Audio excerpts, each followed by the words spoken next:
നമസ്കാരം. Raf talk ഫുട്ബോളിലേക്ക് അവർക്കും സ്വാഗതം. ഒടുവിൽ അൽ നസർ വിജയ വഴിയിൽ തിരികെ എത്തിയിരിക്കുന്നു.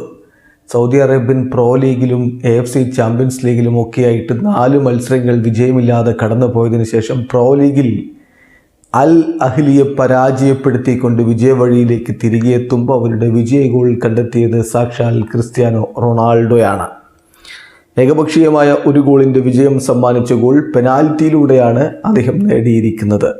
അൽ അഹ്ലിയുടെ മൈതാനത്ത് ജിദ്ദയിൽ വെച്ച് നടന്ന മത്സരത്തിൽ അൽ നസറിൻ്റെ മുന്നേറ്റങ്ങൾ നയിച്ചുകൊണ്ട് ക്രിസ്ത്യാനോ റൊണാൾഡോ, ഒപ്പം Sadio Mane, Ghareeb, Al Najei തുടങ്ങിയവരാണ് ഒരുമിച്ചിറങ്ങിയത്. മറുഭാഗത്താവട്ടെ Riyad Mahrez, Roberto Firmino, Saint Maximin തുടങ്ങിയവർ മുന്നേറ്റത്തിലും, ഒപ്പം ഫ്രാങ്കസി, ഇബാനസ് എന്നിവർ മധ്യനിരയിലും ഡിഫൻസിലും ഒക്കെയായിട്ട് അണിനിരന്നു.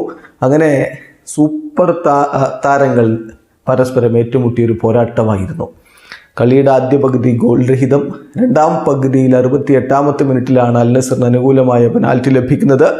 ആ പെനാൽറ്റി ക്രിസ്ത്യാനോ റൊണാൾഡോ വലയിലേക്ക് എത്തിച്ചു. ഒടുവിൽ ആ ഗോളിന് തന്നെ അൽ നസർ വിജയിച്ച് കയറുകയും ചെയ്തു. ഈ കളിയുടെ ഒരു പ്രത്യേകത, അൽ നസർ കഴിഞ്ഞ മത്സരങ്ങളിൽ നിന്ന് വ്യത്യസ്തമായിട്ട് മികച്ച പ്രകടനം നടത്തിയ ഒരു കളിയാണ്.